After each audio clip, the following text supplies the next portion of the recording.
So one of the challenges about creating video is that sometimes you have to record audio externally, meaning that, you know, if you have a Zoom H1, you might have a lab like I used to do it. And then I would hook it up, hit record here, and then go to my camera, hit record. And then I would have to sync all the audio clips and with the audio in my editing program. But I wanted to stop doing that. I wanted to speed up the process and make it simpler for me to make videos. So I decided to try to figure out a way to get great sounding audio straight to the camera. That way I can just import the clips into my video editor and start working on editing the project. How I fixed that problem was by getting this DXA Micro Pro. It's by Beachtek. It cost me $150.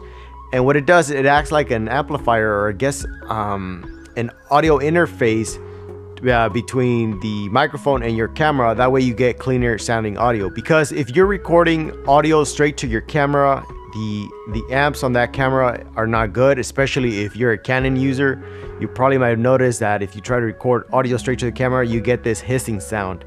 Sony's a little bit better with it, but still, you know, you don't get clean audio. So it's better to use an amplifier like this DXA Micro Pro.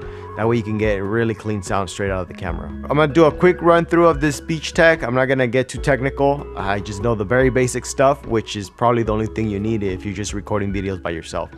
So let's take a look at this thing. This is what the Beachtek DXA Micro Pro looks like. I know it's, you know, there's quite a bit of knobs and buttons and inputs, but don't worry about it. I'm gonna go over it right now. So let's set this to the side. Let me show you how I used to record audio before. I used to use this Rode Video Mic Pro, and I used to boom it overhead. Then what I would do is I would grab this extension cable like this, hook it up like this, and then run it to my Sony a6300. I would just run it, but I noticed that I wasn't getting very clean audio, so I stepped away from doing this, and now I would record to my Zoom H1, which gave me better audio inputs, or audio, a cleaner audio basically. But then it was too much work. I didn't want to do dual recording anymore. So how do you fix that? You use something like this DXA Micro Pro. You hook it up to the stereo, like you see here, and now you get really clean audio straight to the camera.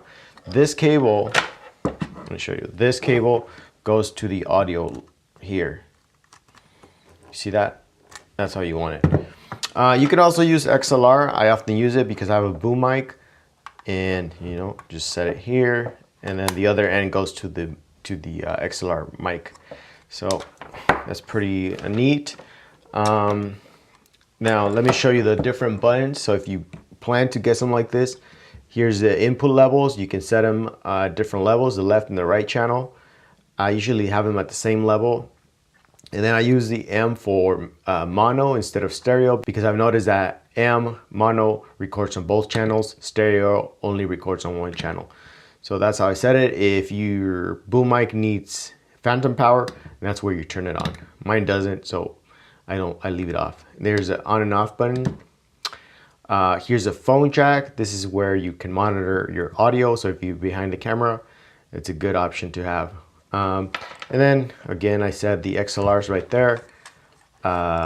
Yeah, and then left and right channel. I don't do multiple audio sources. I just do one most of the time, so I don't use these two. So these knobs are probably the most important, because this is where you set the input level. So you want to check your camera to make sure you're not peaking. So that's pretty much it. That's a basic rundown of this DXA Micro Pro. So that's how I'm able to produce more videos in less time. When you don't have to deal with dual recording. You don't have to worry about hitting the stop and record button on the audio recorder and on the camera, because if you're like me, I do multiple takes. Sometimes I forget my words. I hit stop on the camera, then I have to hit stop on the audio recorder, then get my thoughts together, and then once I'm ready to go and roll again, I have to hit record on my audio recorder again and hit record on the camera, and then go at it again. So it becomes a hassle to do dual recording. It's better to just have the great sounding audio straight to the camera, then you don't have to worry about audio files. So that's my reason for doing this video. I have benefited greatly from doing something like this. So if you found this useful and you like this kind of stuff, give me a thumbs up. If you have questions, comments, drop them down below. As always, guys, thank you very much for watching, and I'll see you on the next video.